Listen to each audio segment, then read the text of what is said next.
Welcome to Base Building with Daisy. It's the all-new Introduction to Base Building. Build a basic base.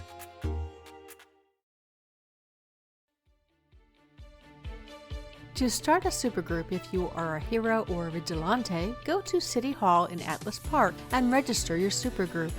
If you are a villain or a rogue, go to the tallest building in Port Oaks to register your villain group.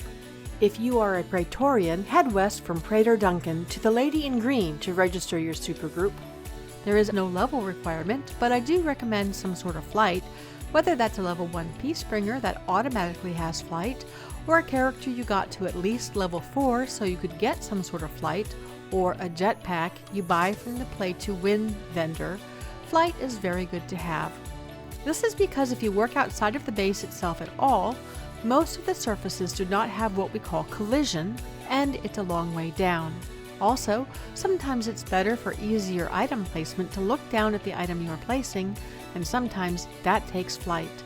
You may notice that the form still lists Supergroup Prestige as a category you can look at, but Prestige has been disabled, meaning that all building is now free.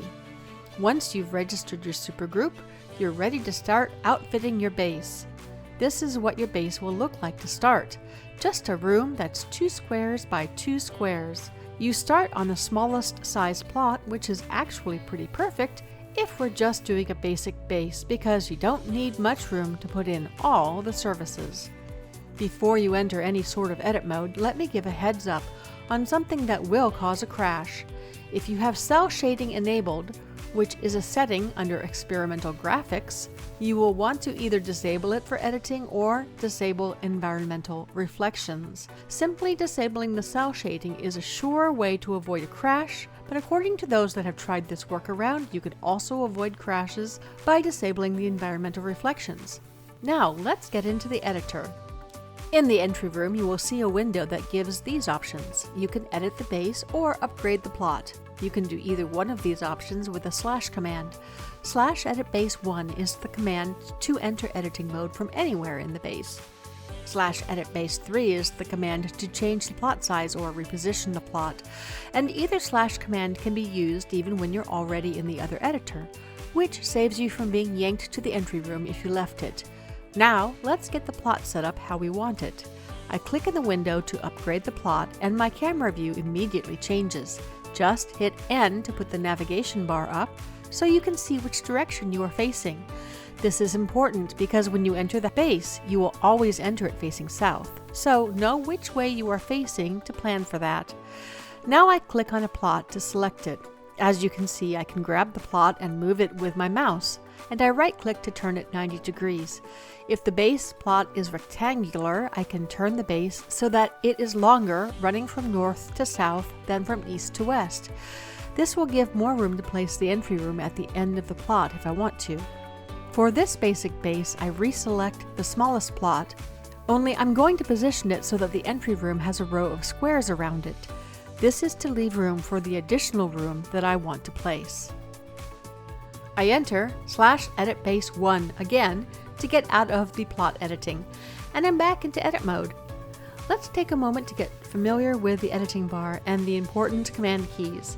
When you enter editing mode, you will see this bar down at the bottom of your screen. It can be sized taller or shorter, but it can't be moved. On the left side of your editing bar, you can see 3 words: chat, room, and object. Let's set up your editing window so you can see what you're doing. I'm going to click on Room. Notice the little blue button in the corner. Just like in the game, if you click this radio button, the window detaches from the menu bar and you can move it around the way you'd like it. So first I place the room window where I want it, and then I do the same for the object window, which can also be sized. Chat is good to have up if you want to pay attention to any channels, such as the base building channel. Now there are a series of buttons on the left side. On the top, you start out in Create Room, unless you just popped over from upgrading the plot like we did, in which case nothing is selected. But to see the rooms, just click the button. The rooms are in tabs relative to their size, and you can place doorways between the rooms if they are one space apart, so there's a tab for doors. Next is Pick Style. which will show you the different style options for the floors, walls, ceilings, and things like trim. Then you'll see Place Item. It has lots of tabs of categories of the various items. The arrow to get it to scroll left to right to see all the tabs is at the very top right. The scroll bar within the category is at the bottom and is very thin, and this allows you to scroll and see all of the items in that category. A word about the organization in the editor: it's terrible. Some things are in categories that make little sense. Not all of an item might be in the category you would expect to find it in. For instance, there's a category called Doors and Windows, but you will find both doors and windows in other categories. That's just one example. So my best tip for finding the right items for what you are building is look through the categories and get familiar with what's there. Take things out. Look at the size, the shape, the color, and texture. Look at the back and sides and see if it has a back. Treat items more as colors, shapes, textures than simply whatever the item is called. Do this and you'll be able to create, not just build. Notice the Place Item button became a blank field. This is a search field so you can look for items that you know the names for. Start typing and it will search for things that include those letters in that order. End the word with a space and it will find things that have just that word. Below that is Current Room, and that's where you can search for items that you've already placed. You will find them in the order of placement. The last button is Options, and that will show you some important things. You can join the base building channel right here from the editor. It's the first option listed. Don't forget to add that channel to your other character's windows. It's only automatically added on the character that joined that channel. Next is a list of the skies you can choose from for your base. If you're going to be seeing the sky or need a particular kind of lighting, this is a good option to go through.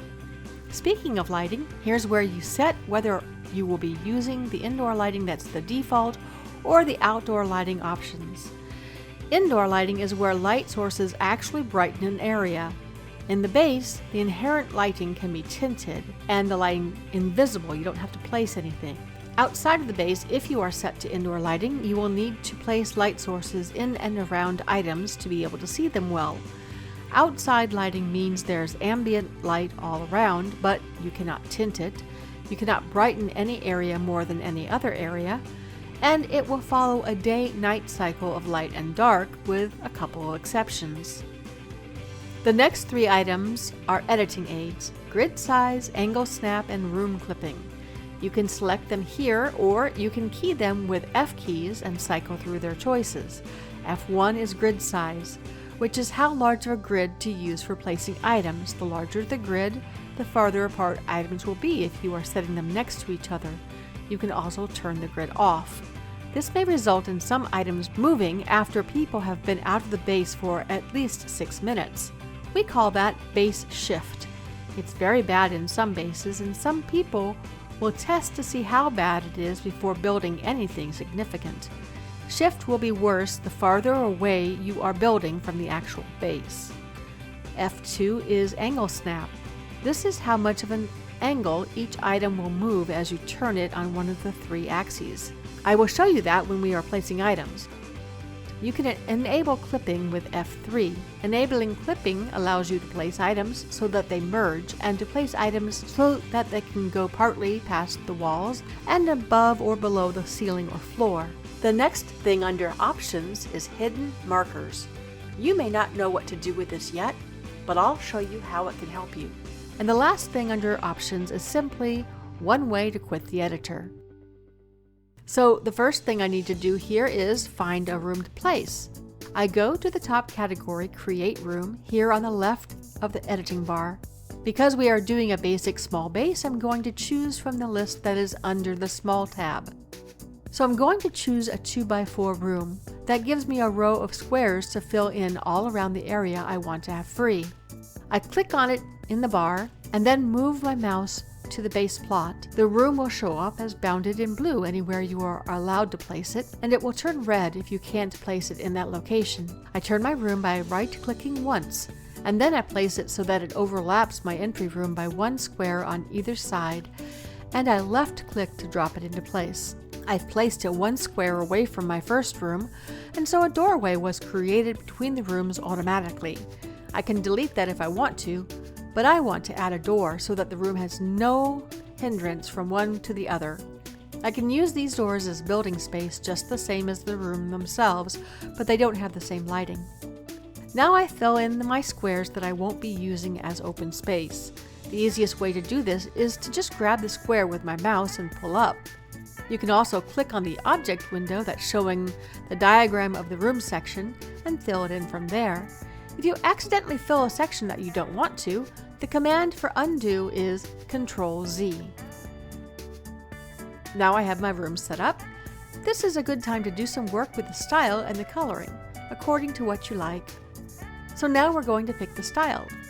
Note that the windows and what you can see have changed. Style will allow you to choose the style of even small portions of the base room by room. The styles, however, are fairly limited. You can use the base styles to increase the walls or floors that you have access to, but you can do even more if you don't rely on the base walls alone for your structure. Unfortunately, it's difficult to match walls in the base with items in the editor, so often it's one or the other for people. Style for the base walls is essentially limited to what you see here. There's arcane and tech and industrial and sewer and something somewhat Asian, so choose your decor. I'm going to leave it as is for now. However, I will go to the floor trim and ceiling trim tabs and choose none for the trim option, because whole sections of trim will disappear if something intersects it, and that makes it uneven, so I just get rid of it. There are also coloring options to play with. Colors can be selected while in the Pick Style tab from the object window. You can color each section individually, the same way you can choose a style for each section, or you can choose an overall color scheme. Either way, whatever you do in one room, you can then apply to the whole base. You can also change or color things just with lighting if you're inside the base and using the indoor lighting. Base lighting changes are accessed in the room window. Lighting colors will definitely change how things look, so feel free to play around with the settings to get the effect you want. Change the colors of lighting or the walls to be different in each room, or make your look cohesive throughout. The last way to change the actual base is the amount of space that's available from ceiling to floor. You start with your base floor with one level on it and one level on the ceiling, as shown by the filled-in areas on the window diagram. You can adjust the height of the floor by 2 sections, adding one more to what's there, or removing the one that's on the bottom. And for the ceiling, by 2 sections as well, same deal. If the ceiling height is set to the highest it can be, then you can open it up so that it is open sky, and even fly through it by choosing this option under the tab High Ceilings. I'd like to call your attention to the fact that you can only see the room section window when you are in Place Item category. The room section window is the object window. Let's get these services set up. The basic services most people like to have in their base are teleporters to the various zones, medical resurrection, and enhancement and salvage workshop and storage. You can also add extras, which I'll show you in a few minutes, because why wouldn't you want to have all the features? Before we get any objects out of the editor though, we need to talk about some additional keys you need to be familiar with. The first is another F key, F5. This is a key that will change the sort of attachment of an object. See, every object in the editor has an attachment default. Most will come out oriented to attach to the floor. Some will automatically attach to walls, some to ceilings, some to surfaces. When you hit F5, it will cycle through these choices, and whatever you leave it at will be the attachment for whatever item you have selected. You must have an item selected for this to work. The next keys you will need to use a lot are Shift, Alt, and Control. These 3 keys individually and in combination with your mouse will be almost all of what you use for editing. See my video on editing commands for a quick but in-depth tutorial, but I will be telling you what keys to use and how as I go through the items we are going to place. So we'll start with the teleporters. I like to put these close to the entrance because it's the #1 reason people enter the base. There are a total of 38 teleporters to zones. Many people organize these by alphabet.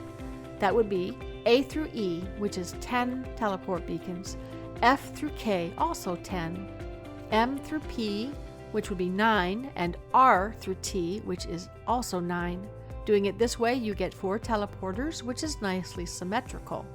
I myself tend to prefer categories. The categories are Paragon, which would be the main hero-only zones. Those are Atlas Park, Kings Row, Skyway, Steel Canyon, Croatoa, Talos Island, Independence Port, Brickstown, Founders Falls, and Peregrine Island. The next teleporter is Hazard, which would be the associated hero hazard zones. That's Perez Park, The Hollows, Boomtown, Faultline, Striga, which is soon to become co-op as well, Terra Volta, Craze Folly, Eden, the Ritke War Zone, and Dark Astoria.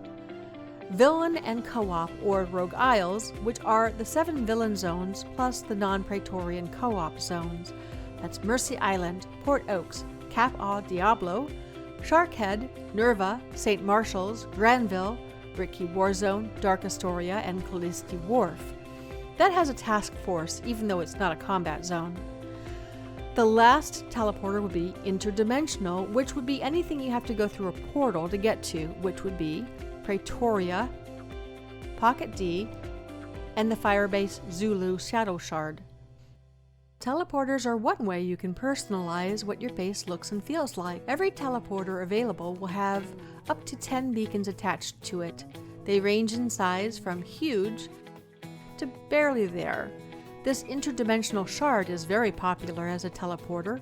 You can place it mostly inside of an object to make that object into a teleporter.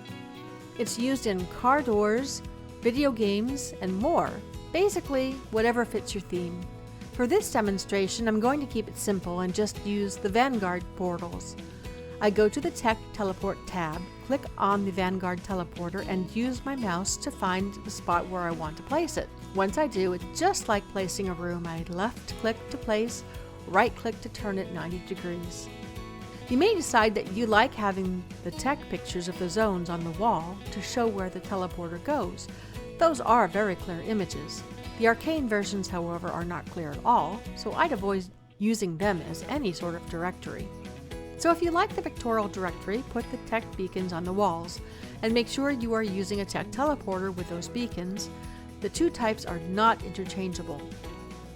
Now I'm going to put a teleporter together so you can see how. First, the teleporter I have chosen here is the Vanguard portal, which is a tech type teleporter. So I make sure I'm in the Tech Teleport tab, and I scroll over to the beacons. The first teleporter will be one to Paragon City, so I'm looking for the beacons that are the main blue zones. I start with Atlas Park. Beacons will list on the teleporter in the order of how they are attached most of the time. That's within the groups of beacons that were added at the same time. So I attach them in the order I want them listed, but Croatoa will be at the end of the list because it was added later. But this is why alphabetized lists don't stay completely alphabetized. I've pulled the beacon out of the editor. Notice that the teleporter has a yellow item box now. This lets you know that the beacon will connect to the teleporter if there's space for it. The beacon is programmed to attach to the wall, but I want to sink it under the floor because I think that's neater, so I hit F5 until it says floor, which is only once in this case. Of course, I don't have to turn it around before I sink it, but I want you to be able to see which one it is. I did this turn by right-clicking my mouse. Now I left-click to place the beacon. You have to place an item before you can make adjustments past clicking or changing attachment. Now I will sink it. First, I make sure that I've hit F3 and enabled clipping. Holding Shift and my left mouse button, I move the beacon down until it's under the floor completely. You can check to be sure it's connected by looking on the item window for either the teleporter or the beacon. The Info tab on the item window for the beacon lists the Vanguard portal, which means it's attached, and you can also see that if I have the beacon selected, the teleporter has that yellow item box around it. Now I click on the word Vanguard portal in the item window, and that automatically selects the Vanguard portal. In this item window, you can see all of the beacons that are attached in the Aux tab, and any beacons attached will also have a yellow item window around it while I'm targeting the portal. Now I will place all of the remaining beacons before I sync them all, because I think that's faster than placing and syncing each one individually. Now you want to label the teleporters according to how you have them set up if you're not using the beacons on the wall alone. I think lettering on the walls or the floor is good for this. If you are using letters, then there are 3 kinds of letters in 4 different sizes under the Alphabet tab, and they are all able to be tinted whatever color you prefer. Just pick which letter you want in which size by left-clicking, and then you can place them. Letters attach automatically to walls. You can change the color after you place the first one, and after that, all the tintable items will come out of the editor tinted that same color until you change it again or leave the editor. Remember that room lighting can strongly affect the colors.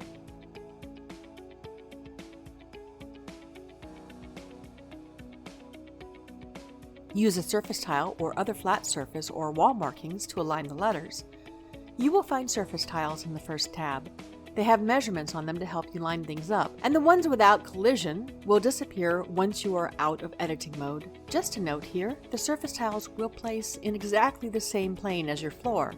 This can sometimes make it hard to pick up without accidentally filling in the section of your base. So if you have a problem, turn the view so that you are looking up through the floor. The surface tile has 2 sides, the floor does not. Push the tile up, and now you can move it easily from where you were before. If you're wanting to have the letters on the floor, you'll have to either lay them down on the floor like this by first changing the attachment with F5 to become floor. Then use Ctrl and Alt together while rocking them backwards with your mouse until it lays flat. Use a higher angle snap here to help you lay it down more quickly because you can more easily see when it's flat and it moves more quickly from angle to angle. Or you can attach them by surface, in which case they will cling to the floor like they would cling to any surface, which automatically lays them down in this case. I would recommend sinking them down into the floor at that point so they don't hang players up. If you need to move them, hold Ctrl as you move them around with your mouse. Ctrl will keep the letter from changing heights. You can also use symbols if you prefer to words, or in addition to words. Here I've placed symbols using Supergroup logos with Tech Supergroup podiums from the Tech tab. You can walk through these. The symbols must be set in Supergroup settings before you get the item out of the editor. I make sure all of these are the same level by turning the camera from underneath to see the bottoms of the tech podiums and make sure they're all the same height.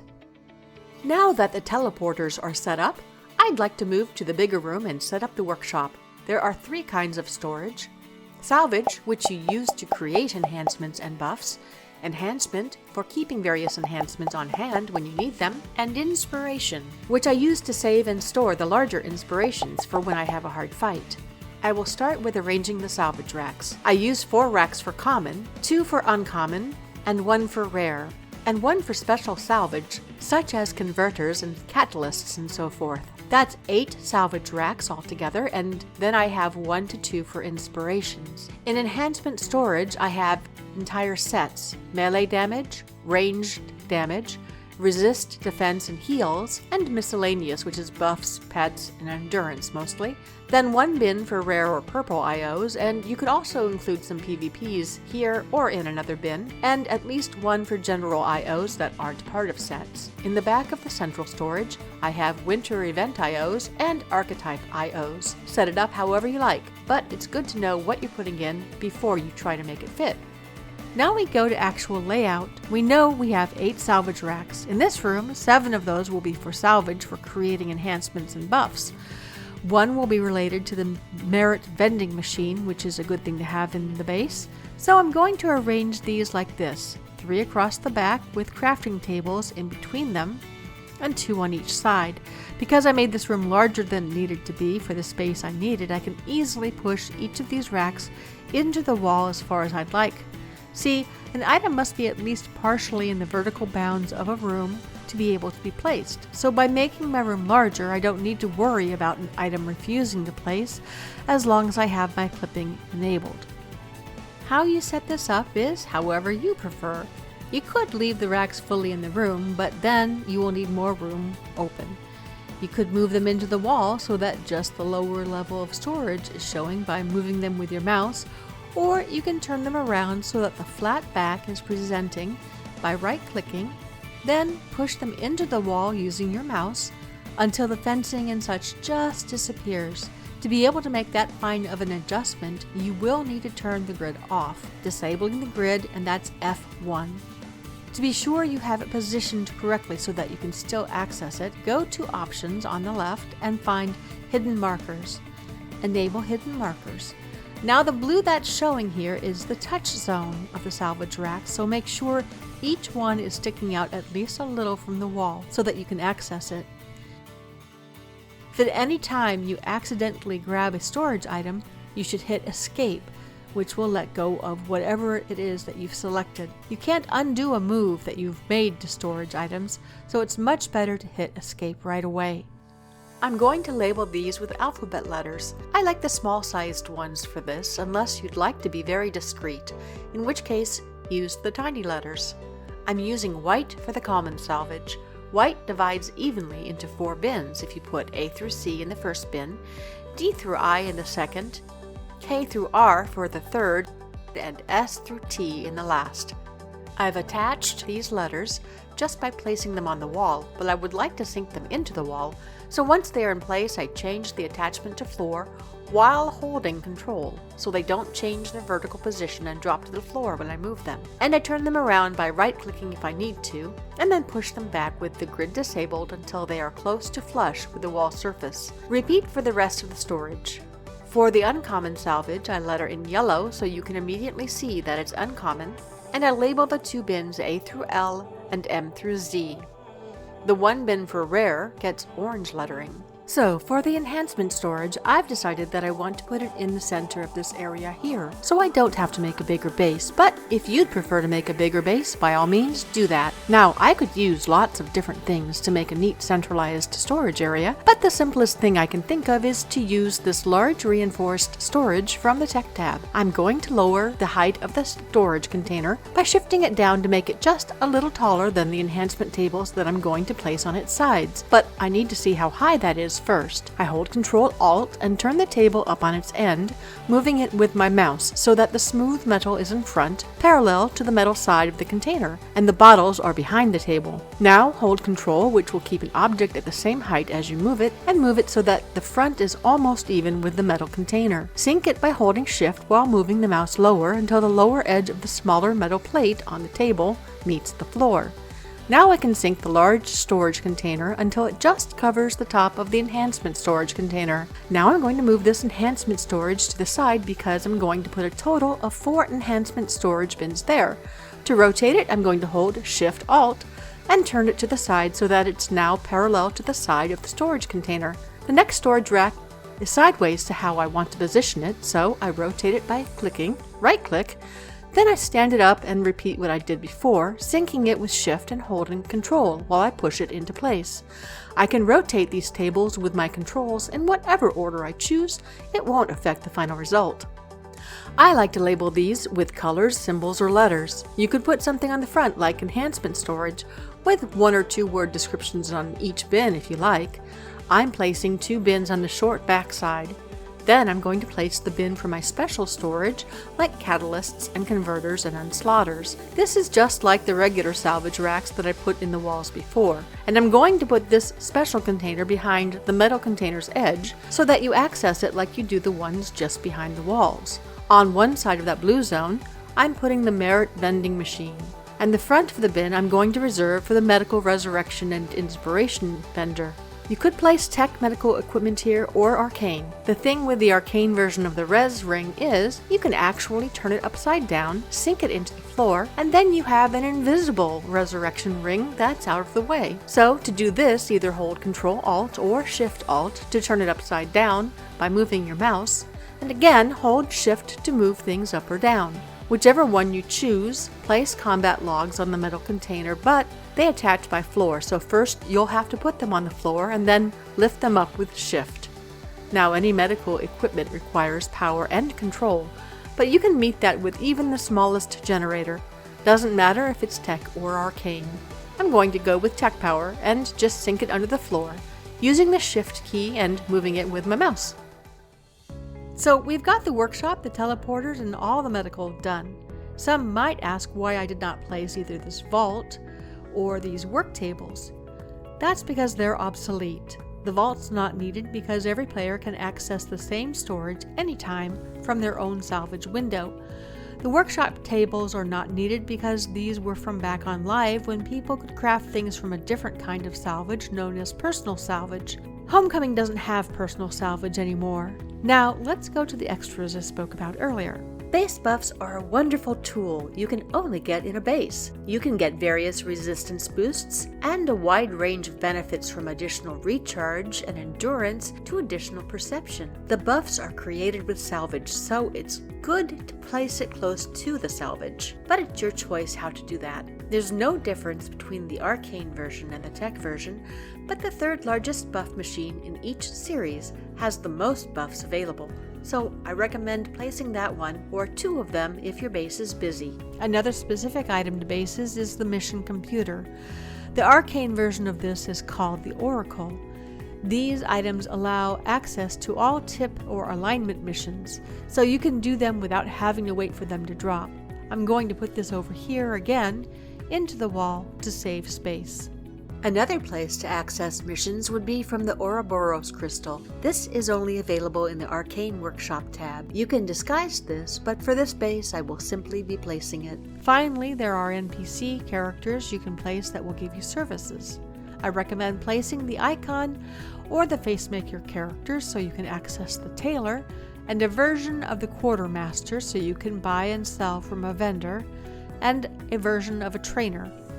You don't need the nurse because you can buy inspirations from the combat logs, and you do not need the Hero Core Analyst because you can change your notoriety from your chat bar. And that's it. Not actually a lot of work to have a fully functioning base. If you want to design something a bit more elaborate, I have a lot of videos that can help. Join my Discord, where you can usually get really quick answers to any questions you have. Let's take a final look at what a basic base can contain in two small rooms. First, teleporters. These are set up by category and go to all the zones. They are labeled with both words and symbols. I felt like symbols gave a faster identification for people. I chose a blue star for Paragon, a hazard symbol for the hazard zones, and have used various symbols to represent other dimensions, but this one to me looks the most like it is another dimension, but use what works for you. Arachnos is an obvious choice for the symbol for Rogue Isles. At the back of the base behind the portal are Ouroboros access and tip mission access. Ouroboros crystals are only found in the Arcane Workshop tab. The Merit vending machine is only found in the Tech Workshop tab. Everything else you see in this tech-style base has an arcane equivalent, including the NPCs. Scattered among the services here are trainers, quartermasters, and tailors. Then we have inspiration storage, the medical resurrection area, and inspiration vending machines. And to either side, base buff machines. The far half of the base is dedicated to the workshop, with storage lining the walls and enhancement storage mostly in the middle section. Happy building! Thanks for watching.